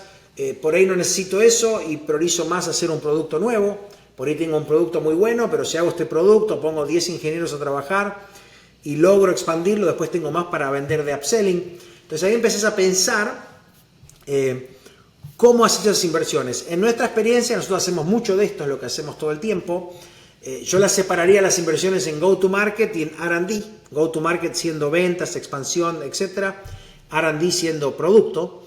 Y yo te diría que la de go-to-market es más fácil de medir, si querés en forma matemática. La de R&D es un poquito más difícil. Ahí tenés que tener más, si querés hacer ciertas apuestas con menos información. Y te digo que lo otro está bueno pensar esto en forma lineal, pero también otra cosa que yo siempre digo es que las compañías, mismo las que parece que crecen ya en forma lineal, ¿no? Ya establecidas, también tienen capítulos. Es como que las compañías van en capítulos, ¿viste? Haces esto, bueno, esto es lo que vamos a hacer, y por ahí dura 2 años. Y después, si es un momento te das cuenta, ok, ya llegué ahí, ahora tiene sentido pensar cuál es mi próximo capítulo. Si vos no te quedás con ese pensamiento, yo creo que a veces te podés quedar atrás y después te gana la competencia o te perdés de tener suficiente posibilidad de crecimiento, ¿no? Y estar en una compañía de crecimiento constante creo que tiene un gran beneficio. Yendo a las valuaciones ahora, y te cierro toda la respuesta con esto, hoy en día, si vos ves, tomás como proxy el mercado público de tecnología, en el 21 había mucha correlación entre evaluación y crecimiento y había casi no correlación con profitability. Era muy baja, si haces un análisis estadístico, era muy baja la correlación. Todo era crecer. Principalmente porque el costo de capital era más barato, entonces crecer tiene todavía un impacto mucho más significativo. Hoy en día, si vos ves el mercado público de compañías de tecnología que tradean, la correlación es crecimiento en profitability, ambos son importantes, y te diría, como vos decís, los dos explican las compañías que valen más. Igualmente, si haces un análisis estadístico, crecer un punto más vale más que un punto más de margen. O sea que todavía el mercado, a pesar de que tenemos estas tasas de interés y toda la dinámica, sí te paga y tiene sentido, porque al final del día generar cash flow es importante, pero si vos podés crecer a una tasa más alta y haces el compounding del crecimiento, eso de acá a 10 años tiene un impacto increíble, ¿no? Por eso que nosotros nos focalizamos en crecer y en ese viaje de crecimiento, no más que de cash flow. Seguro, seguro. No, muy buena la respuesta, muy completa, un masterclass completo. Gracias, Perdón, Francisco. Y no, me encantó. Creo que le diste demasiado valor a todos los que están escuchando en esa respuesta. Empezando con que si vas a cocinar algo, tienes que saber qué estás cocinando para que puedas buscar los ingredientes, ¿no? Así que si es el tipo, tienes que entender qué tipo de compañía quieres crear y cuánto capital va a requerir y cuál es el momento en el tiempo. Quizás es un momento demasiado difícil levantar ese tipo de capital ahora, no te metas por ese camino, o si el capital está disponible, quizás te abre las puertas, ¿no?, a cierto tipo de creación de empresa que en otros periodos no se podrían hacer o no se podrían hacer de manera tan fácil, ¿no? Y eso estás tocando en algo que quería conversar contigo, que son algunos de los errores comunes que ves, ¿no?, en emprendedores, y trabajas de nuevo con una gama de emprendedores, muchos increíbles seguramente, pero igual, todos cometemos errores todo el tiempo. Si ves hacia atrás y ves algunas de esas tendencias o temáticas comunes que ya cuando las ves ya tú dices, levantas la mano y la bandera roja y dices, oye Andrés, no te vayas por ahí porque eso es mala idea. ¿Se te ocurren algunas de esas que puedas compartir y que le sirvan a las personas que están escuchando como mejores prácticas de qué no hacer? Mirá, es una pregunta difícil porque primero yo siempre digo, todo es relativo. Segundo, pues muchas veces lo que uno aprendió que le sirve también te juega en contra, porque justamente el mundo cambia, la gente demanda cosas nuevas, es gracioso, a veces las grandes compañías se crean como la segunda generación después de las primeras que fueron súper innovadoras en algo nuevo, la segunda se aprovechan de eso y hacen la cosa muy bien, pero las terceras no existen porque ya la segunda ganó. Entonces, si estás en la cuarta generación para hacer lo mismo, es como que ¿cuál es tu rol en la sociedad? ¿Qué valor estás agregando si ya tenés a esta otra compañía que lo hace bien y que ya ganó y que ya tiene tamaño? Entonces yo te diría que es difícil emprender, por eso no es fácil y por eso tampoco hay compañías que son muy únicas. Entonces no creo que haya una fórmula única. Yo te diría, si querés, te comento de aprendizajes míos, porque además me gusta hablar de mis errores, no tanto de tener la arrogancia de hablar de los errores, pero yo te diría qué cosas a través de los tiempos me doy cuenta que las fui tratando de mejorar. Una cosa es, mucho en lo que es emprender, tiene que ver con la parte humana. ¿Okay? Suena medio speech, pero yo lo veo en la realidad. Yo siempre digo, mi negocio es un negocio de ego management, o sea, controlar mi propio ego, el ego de mis founders, de mi management team, de mis colegas. A veces el ego, o sea, tener esas ganas de ganar, de hacer algo nuevo, de tener impacto es espectacular, lo necesitas. Es una condición, si querés, fundamental para un gran emprendedor, pero al mismo tiempo el ego es tu principal enemigo, porque en el momento que vos pensás que resolvés todo y que ganás todo y que estás, no sé, este podcast se llama Éxito. Yo siempre digo, le tengo miedo al éxito, como que digo, el éxito no sé qué es, porque tiene muchas definiciones y después de decir, bueno, en el momento que vos te sentís, yo siempre digo a mi equipo, en el momento que nos sentimos exitosos empezamos a perder, o sea, porque es como que tenés que estar todo el tiempo evaluando lo que estás haciendo, tratar de mejorando. Es una carrera eterna, no es que vos haces algo, funciona y si te quedás quieto en tecnología en particular, todo el mundo evoluciona todo el tiempo. Entonces, y cada vez más rápido. Cada vez más rápido. Entonces la parte, yo diría, humana es muy importante, manejar tu ego, alineación de equipo. He visto se pierde mucho valor cuando el equipo no está alineado, cuando la gente no se entiende, cuando no comunica bien, cuando no genera confianza. El año pasado hace unos meses hice una presentación a gente de mi industria, ¿no? De como me pidieron que dé consejos, whatever, o una presentación sobre la industria, y mi primer tema fue la importancia de lo que tiene de generar confianza entre tu equipo y con tu management team. Cuando vos tenés confianza, las cosas fluyen rapidísimo. Cuando no tenés confianza, algo que podés resolver en 1 minuto, hasta a veces tarda 2 meses. Es una ineficiencia total. Imagínate la diferencia de velocidad en la ejecución y decisión si vos no tenés confianza. Entonces, armar equipos que tengan la alineación, que tengan confianza, que tengan over communication, yo creo que es clave. Otra cosa que te diría que aprendí también es que es muy importante soñar en grande. Hay que estar un poco loco, en algún sentido, de lo que uno quiere aspirar. Hay que agarrarse, hay que soñar, ¿no? Con que puedo hacer algo realmente único, que hoy no existe o que hoy no me imagino que puedo llegar a hacer, pero al mismo tiempo hay que ejecutar. Entonces yo te diría que es una combinación medio excéntrica. A veces se encuentra en un solo founder, a veces se encuentra en un equipo, donde hay alguien que es más el soñador y otro que es el que ejecuta, pero hay que tener las dos cosas. Yo te diría que la gente que no sueña, los equipos que no sueñan, les cuesta crecer, no terminan siendo compañías de largo plazo. Al mismo tiempo, los equipos que solo sueñan y no ejecutan se quedan en los sueños. Entonces yo te diría que esa combinación, por ahí es un poco obvia, pero veo mucha de esa combinación en todo lo que hacemos nosotros, en todas las compañías que han sido exitosas en nuestro portfolio, muy exitosas. Veo esa combinación de una intensidad de ejecución muy fuerte. Y yo te diría que eso me lleva al tercer punto que está relacionado, que es como que un poco hay que animarse a reinventarse. Estos capítulos que te mencionaba, no todos los meses, no todos los años, pero hay que estar ahí, hay que agarrar y volver. Las compañías que crean compañías sustentables de muy largo plazo, que cambian el mundo, que cambian un país o que cambian un sector, es difícil encontrar algo que funcione y funcione igual y lo tenés ahí 15 años y funciona como solo, ¿no? O sea, entonces yo te diría, eso tiene que ver con volver a seguir soñando con lo que viene después y seguir ejecutando, ¿no? Mantener esa intensidad. A veces también las compañías tienen sus momentos y la gente tiene sus momentos. Sea un board member, sea un ejecutivo de la compañía, un founder, un entrepreneur, donde en esos momentos de la vida yo estaba para hacer esto y ahora estoy para hacer otra cosa. Entonces también tiene esa parte de ser honestos con uno mismo, ser honestos con tu equipo y entender de si cada persona está en el lugar adecuado para seguir con esa reinvención, ¿no? Para ir al próximo paso, al próximo paso, al próximo paso. Es como una maratón que nunca termina.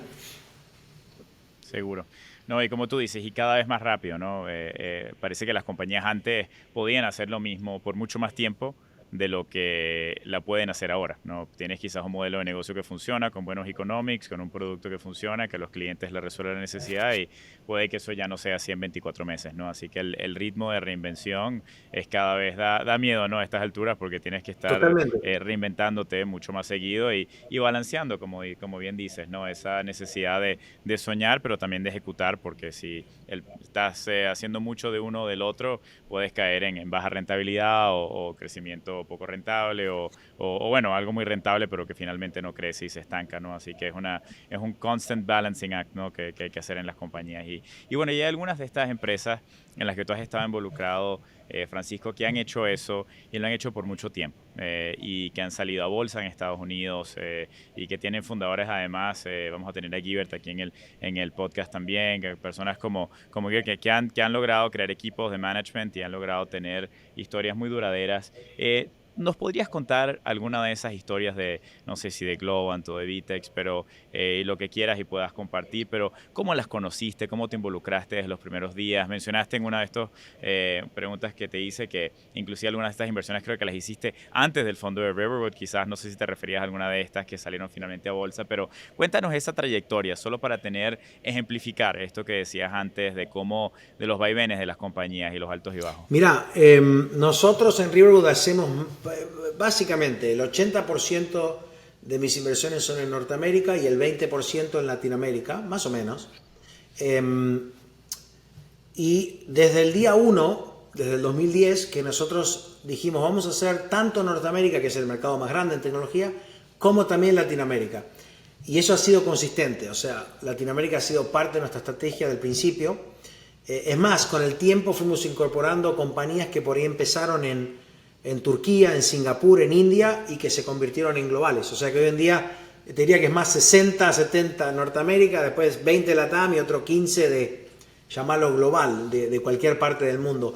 Parte de la dinámica, y yo humildemente escribí algo sobre esto hace 5 años, donde lo llamé la globalización del talento, donde cuando yo empecé, en esa época de internet de los 90, me acuerdo mi primer viaje, por ejemplo, a Silicon Valley fue como ir a, no sé, Marte, ¿ok? Era como, ¿qué es esto? O sea, aprendí muchísimo, tenía cosas que nunca había leído, había visto. Hoy en día, con todo lo que pasó en la digitalización del mundo, todas las personas tienen acceso a la información. Es increíble, todo el mundo tiene acceso a todo. Es más, el otro día también hablé en otro evento y comentaba un caso de que si vos fijate la digitalización de una persona que vive en una ciudad mediana de Brasil, hoy en día está más digitalizada esa persona que el ciudadano promedio en una ciudad promedio en Estados Unidos. O sea, en Brasil tiene más uso de WhatsApp, más uso de social networks, están usando instant payments, está más digitalizado que en medio de Estados Unidos, que usan todavía texto y por ahí tienen menos digitalización financiera.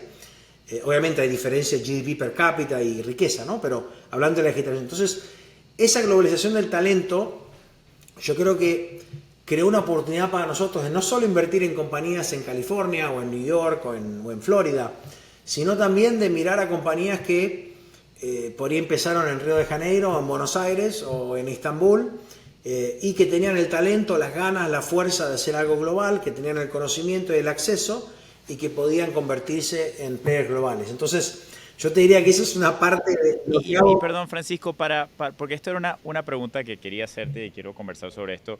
Muchos de los que escuchan son latinoamericanos, ¿no? Y una de las cosas que me encanta de Riverwood es que tienen un ángulo latinoamericano, o sea, 20% de las inversiones y bueno, más la parte del 15% global que mencionas, etcétera. Empieza a ser, mercados emergentes empiezan a ser una parte importante del portafolio.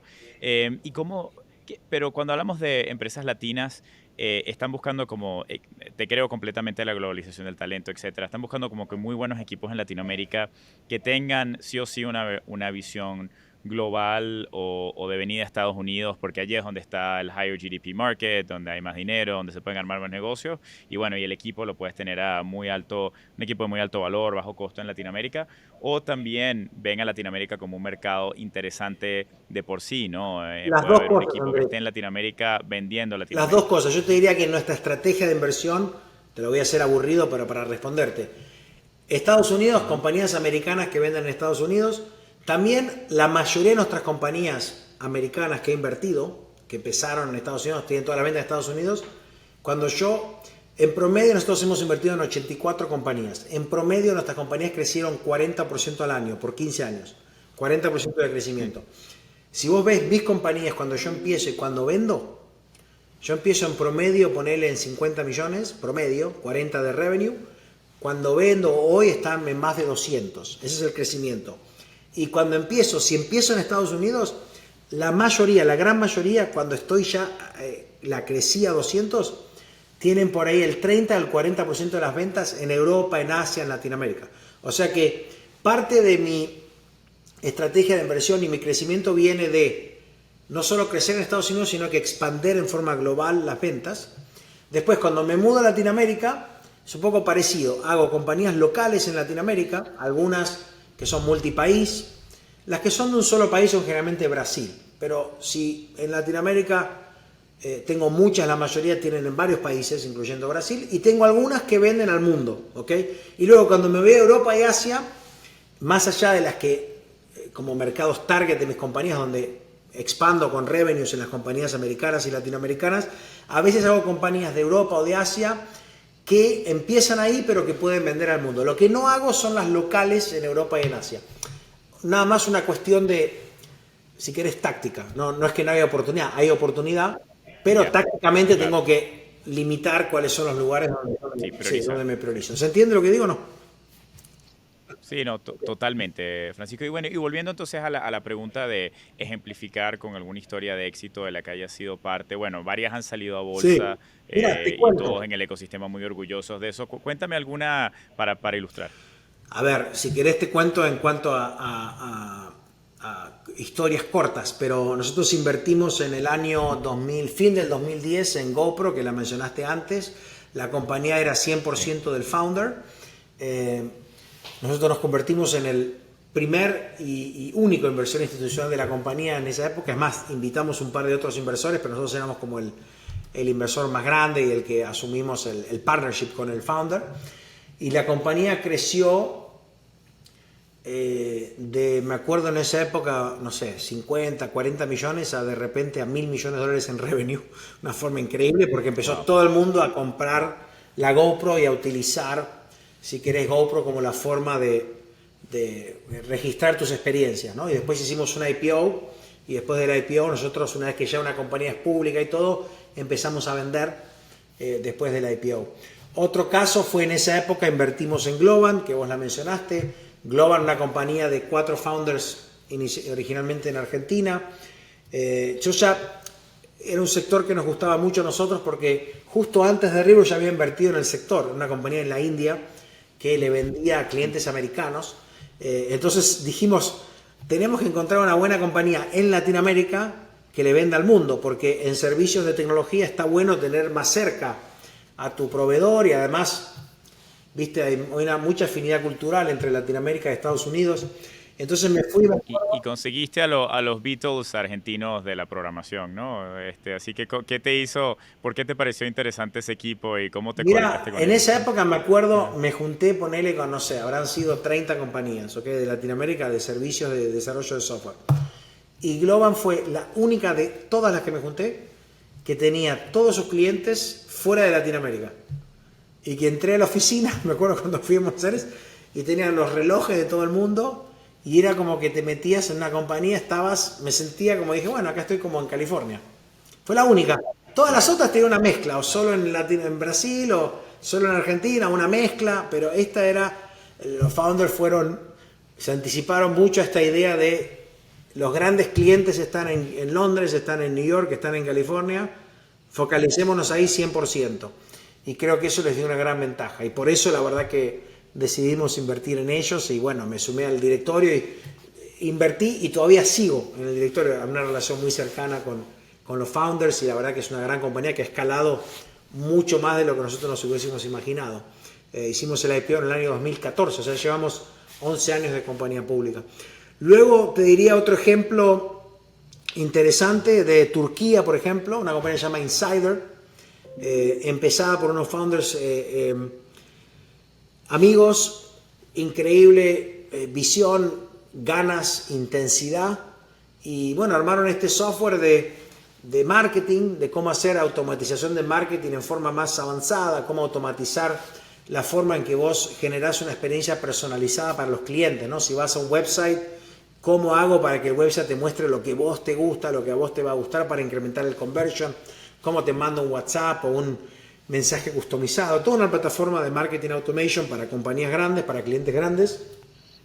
Y una compañía que cuando invertimos vendía más en Europa y en Asia. En ese momento cuando invertimos vendía, ponele 25 millones, 30 millones en revenue. Y en 4 años fuimos de 25, 30 a 140 o más.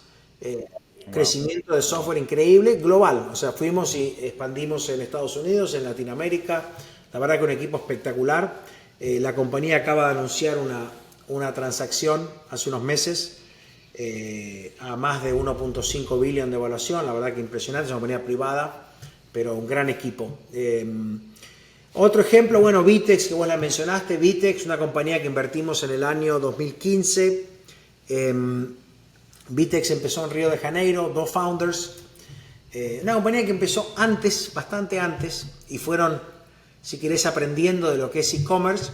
En su momento su primer cliente fue Walmart en Brasil y ahí se dieron cuenta que había una gran oportunidad de armar un software nuevo que sea multitenant, donde cloud, moderno, si querés composable como lo llamamos, para ayudar a marcas y retailers a vender online. Y era algo que funcionaba muy bien en Brasil y era, si querés, superior a por ahí las soluciones americanas que tenía SAP en su momento, Oracle, etc.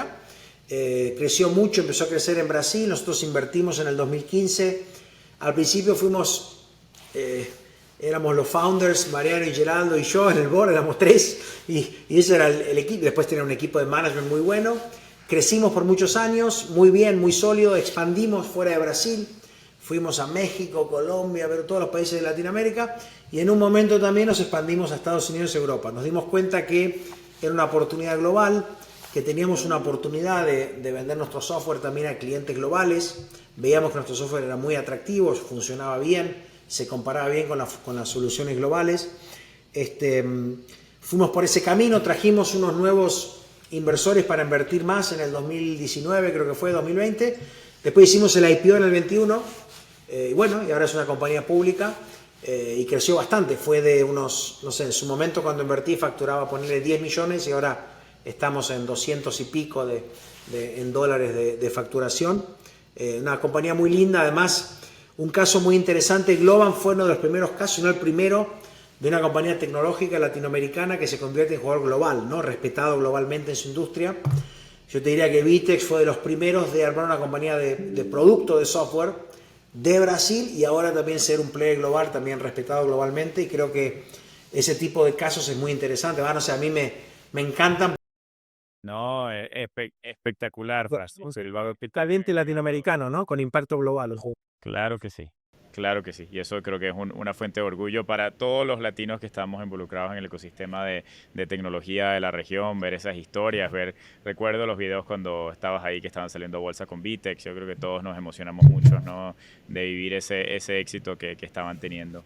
Y bueno, y eso se relaciona un poco con otro de los temas que haces anualmente, que es esta conferencia de la TAM Tech Forum, donde luego juntas, ¿no?, a todas todos estos emprendedores, a todos estos inversores que están viendo la región, específicamente en la TAM, a pesar de que, bueno, Riverwood, como comentaba, no es que tenga un enfoque solo en la TAM, sino que bueno, será 20-30% de lo que hacen, pero sí te has tomado el tiempo y la tarea de juntar a todos en la conferencia. Cuéntanos un poco cómo surgió la idea y cómo convocas a la gente y un poco de qué se trata la conferencia para que ellos conozcan. No, gracias por la pregunta. Mira, Andrés, y vos estuviste ya varias ediciones, o sea que te agradezco por haberla construido con nosotros, porque esto surgió cuando nosotros empezamos nuestro negocio y yo empecé a ser más activo en la TAM, además de Estados Unidos, desde el principio, en el año 2010. Empecé a ver como que había como, si querés, grupos de emprendedores en tecnología por ciudad, ¿no? Estaban los de San Pablo, los de Río, que se conocían más, los de Buenos Aires, y además no había una conferencia, un lugar donde se puedan juntar todos. Había algunas conferencias más de investors o más de ese tipo, eran poquitas en esa época. Y en Estados Unidos vos tenés todas las investment conferences, pero también tenés algunas reuniones de founders que son increíbles. Por ejemplo, hay una que se llama en Sun Valley, todos los años en el verano, donde van los founders y CEOs de muchas de las compañías más grandes de tecnología y se juntan en un lugar. Entonces yo dije, se me ocurrió un día, dije, estaría bueno invitar a los 20 fundadores más relevantes de tech de la región, de Buenos Aires, de Río, de México, de Bogotá, de Caracas, que generalmente, por todo lo que sabemos, por ahí viven en Miami, en otros lugares, invitarlos y que se junten en un lugar. Y eso va a generar un ecosistema, creo que eso le agrega valor. A mí me servía porque los veía todos ahí, pero siempre lo hicimos del principio. Mi idea no fue para hacerlo para Riverwood. Yo dije, hagamos algo que sea del ecosistema, que no sean mis compañías, sino que sea toda la industria. Y nos juntamos una vez por año. Y eso surgió, creo que el primero lo hicimos en el 2011. Primero empezamos en Punta del Este, que apoyamos nosotros una conferencia ahí local que era más general, y después hacíamos un LTF chiquito después. Pero después lo mudamos a Miami, que Miami es un lugar increíble, ¿no? Un hub para Latinoamérica fácil. Todo el mundo viene a Miami o le gusta Miami, tiene alguna conexión. Y bueno, en Miami ya lo llevamos, creo que ya llevamos 8 años en Miami haciéndolo. Y lo que hacemos cada año es invitar a los CEOs y los founders de las compañías más grandes de la región de tecnología, sean públicas o privadas. No invitamos a los startups, no porque no nos gustan, sino porque este es el objetivo de esta reunión, es más para las compañías, si querés, las 300, 400 más grandes. A través del tiempo yo agarré y dije, yo no quiero que esto sea, a pesar de que le ponemos muchas ganas, le pongo esfuerzo, es como, viste, organizar cada año, no sé, un casamiento, o sea, tengo que hay un equipo y todo, pero le ponemos ganas, pero lo hicimos. Tenemos hoy en día más de 30 compañías que que apoyan este evento, tanto con plata como con ayuda, bancos de inversión, el New York Stock Exchange, JP Morgan, Goldman Sachs, compañías de tecnología como Aleph, nos ha apoyado Microsoft, nos ha apoyado Amazon, o sea, diferentes compañías, hay como 30, firmas de abogados también, etc.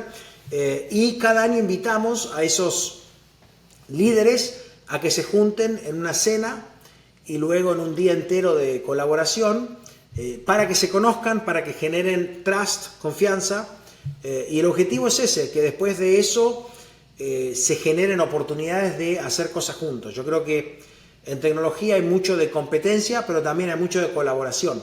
Y ese espíritu es muy innato, no solo en Silicon Valley, sino en todos los que hacemos tech. ¿Viste? Siempre uno puede competir head to head, pero también podemos hacer cosas juntos. Y a veces está bueno ver qué podemos hacer juntos, que a veces 1 más 1 es más que 2, ¿no? Y creo que del TF lo que me da más orgullo es que han surgido un montón de cosas. Ha surgido gente que se conoció, que después se asoció, partnerships, hubo hasta M&A, gente que se conoció y después termina comprando la compañía, de todo. Y porque genera confianza en líderes, genera más oportunidad para todos, ese es un poco el objetivo. Y siento que funciona, cada año le ponemos un poco más de ganas. También lo que ha logrado es como tiene una concentración tan fuerte, vienen todos CEOs, cada año tenemos más de 200 y pico de CEOs de los más grandes de Latinoamérica, las compañías más grandes. Se ha generado también un lugar donde todo el mundo quiere ir también a conocerlos, entonces también invito, si querés, invitados fuera de la TAM, ¿no? Que vienen a hablar al evento, increíble, ¿no? Desde presidentes, expresidentes, hasta no sé, secretario de defensa, ex secretario de defensa americano, hasta el CEO de una compañía de 100 billion. Viene gente muy increíble que le interesa venir y bueno, en un día y medio conoce a a una gran parte de los CEOs y founders de tecnología de la TAM. Así que es un poco el objetivo y la verdad que creo que por ahora sigue funcionando y funciona bien. Le vamos agregando un poquito más de calidad cada año. No, imagínate, Francisco, te valido que misión cumplida. Nuestra experiencia ha sido increíble porque tienes razón, a diferencia de Silicon Valley donde uno se sienta en un café y la persona de al lado también está hablando de lo mismo que tú y hay una concentración de emprendedores y de innovación muy fuerte. La TAM es muy grande, ¿no? Son 700 millones de personas, incluyes los hispanos en Estados Unidos. Hay muchos hubs que se han armado de emprendimiento y como tú dices, ¿no? Uno va a Sao Paulo y tienes allá a tus 10 amigos con los que te reúnes y te enteras de qué está pasando allá y luego vas a Buenos Aires, etcétera.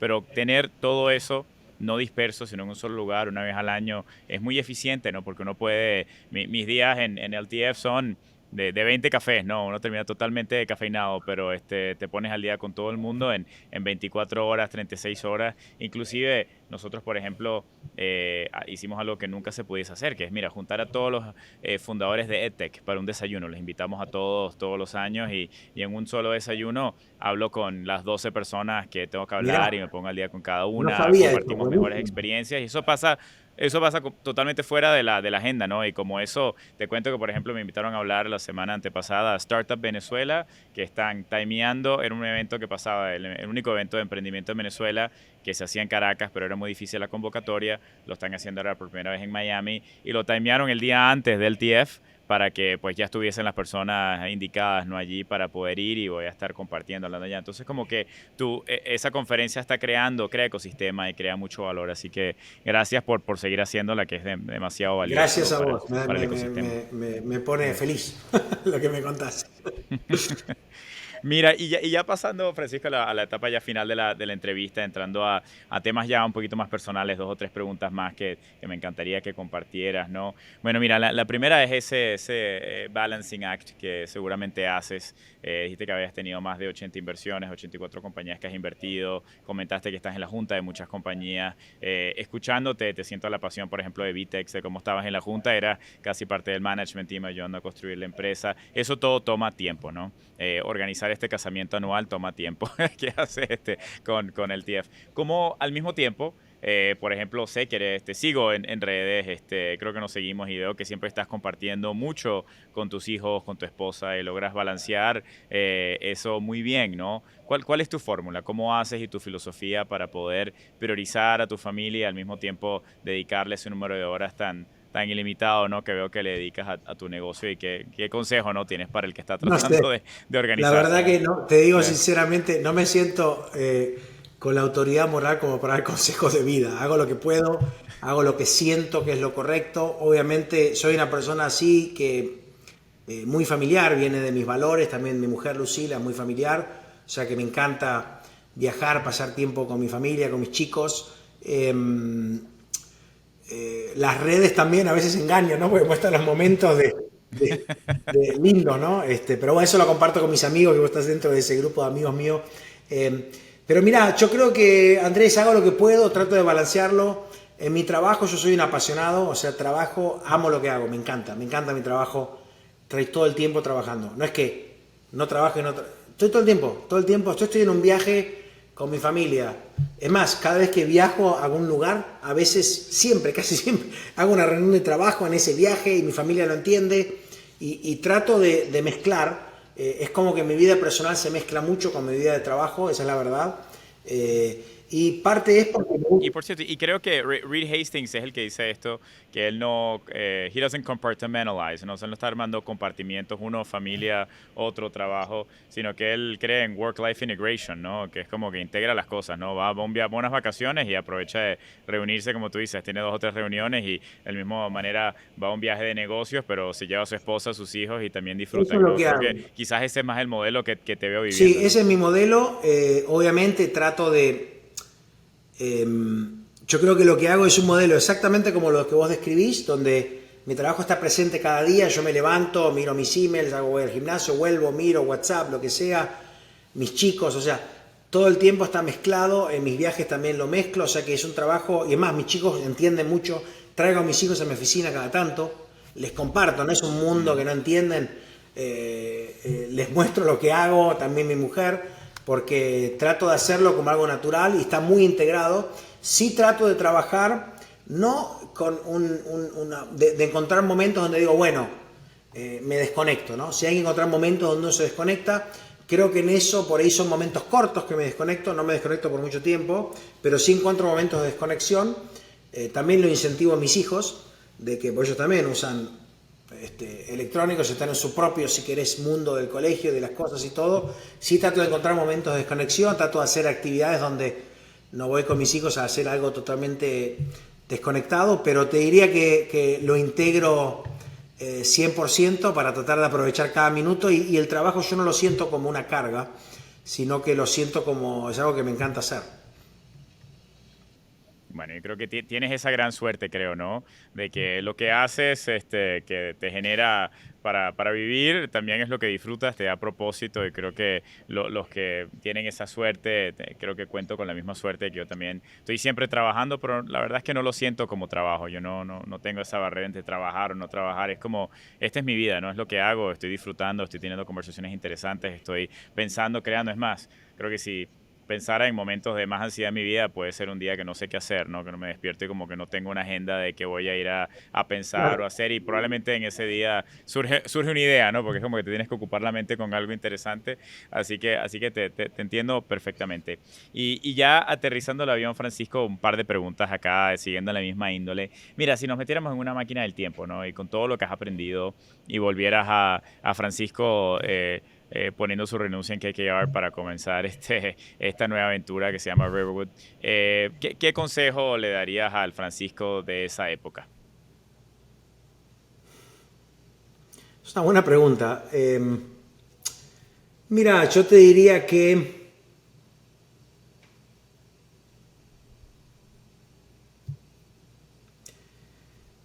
es difícil. A veces yo digo que pasa también cuando uno emprende y pasa también en las inversiones. A veces no saber todo es bueno. Porque, por ejemplo, uno invierte en una compañía en un sector, ¿no? Y nos va muy bien. Y nos va increíble, ¿ok? La compañía, nos ha pasado. Y la compañía es, no sé, gigante y le fue increíble. Entonces vas a volver a otra compañía más chica en el mismo sector, o un sector parecido. Pero a la vez, cuando está más chica, si las comparás, no invertís. No, o sea, escúchame, es como que... Entonces, a veces me pasa, ahora me ajusto. Digo, bueno, no la puedo comparar con...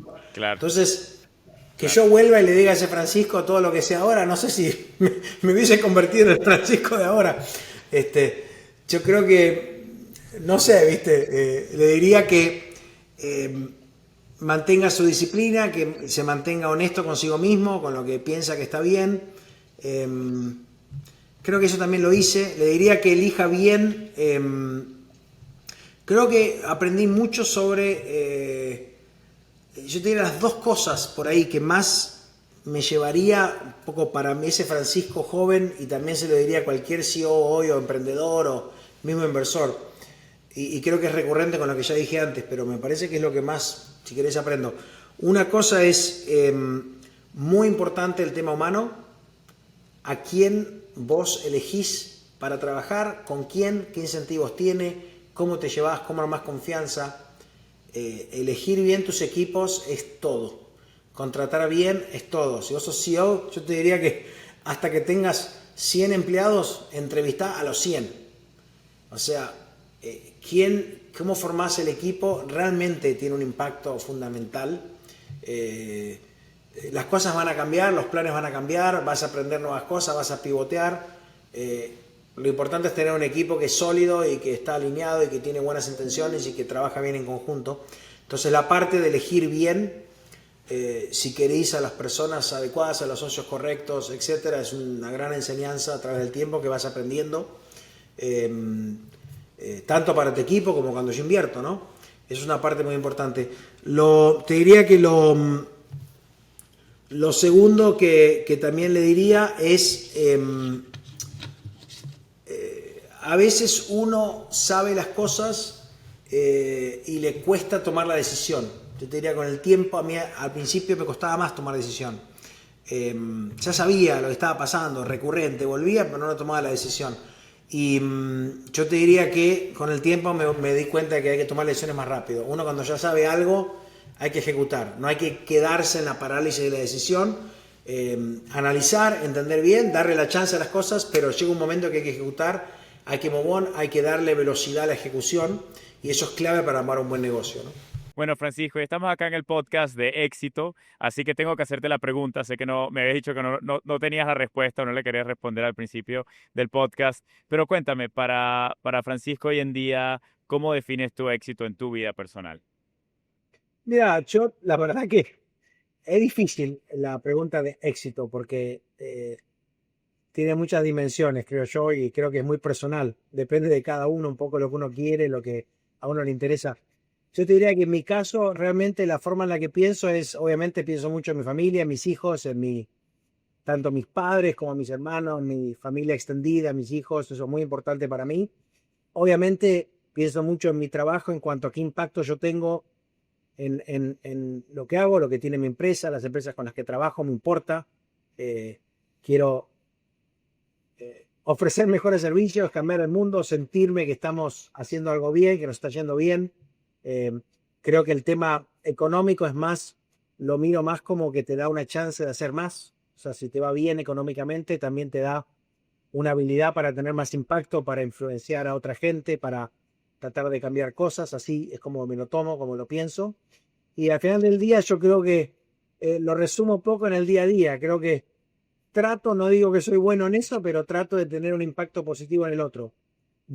Si veo a alguien que tiene potencial de que trabaje conmigo, de que sea su mejor versión, de aprender de otra gente y yo lo mismo. Eso creo que el éxito para mí es eso, es el día a día, el tener un buen impacto, hacer las cosas bien, tener un impacto positivo en el otro. Y creo que uno lo hace, los emprendedores, en mi opinión, yo me siento un emprendedor con mi propio negocio y trabajo con muchísimos emprendedores y creo que el éxito que yo veo en ellos es más cuando veo que le cambia la vida a sus empleados, le cambian la vida a otra gente, le cambian la vida a sus clientes, a sus consumidores.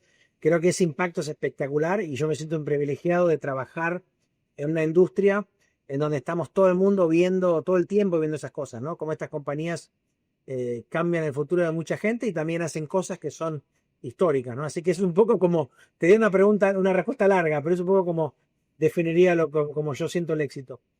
No, Francisco, te digo, lo estás logrando. has sido parte de algunas de las historias de éxito más icónicas de América Latina, del mundo. Además, eres una historia de inspiración latina para miles de personas. Además, muchísimas gracias por hacer esto, porque no creo que hayas contado tu historia personal tantas veces, quizás menos en español, así que aprecio mucho que te hayas tomado el tiempo de hacerlo y esto va a agregar demasiado valor a las personas que van a estar escuchando. Y yo te digo, disfruté muchísimo la conversación y todos los que estamos acá en el estudio aprendimos hoy mucho de ti, así que gracias por compartir esas experiencias que has ido acumulando de tantos años, de ver tantas compañías que han tenido éxito en momentos, quizás otros no, pero todo eso lleva a ese conocimiento acumulado que has compartido hoy. Así que muchísimas gracias, Francisco, y bueno, te mando un gran abrazo, un aporte increíble. Vamos, Andrés, muchas gracias y éxito. Un abrazo grande. Éxito, un abrazo grande, Francisco, cuídate. Y así cerramos otro episodio de nuestro podcast. Gracias por acompañarnos y explorar el camino al éxito junto a nuestros invitados. Si disfrutaste de este episodio, no olvides suscribirte a nuestro canal y seguirnos en todas las redes sociales. ¡Éxito!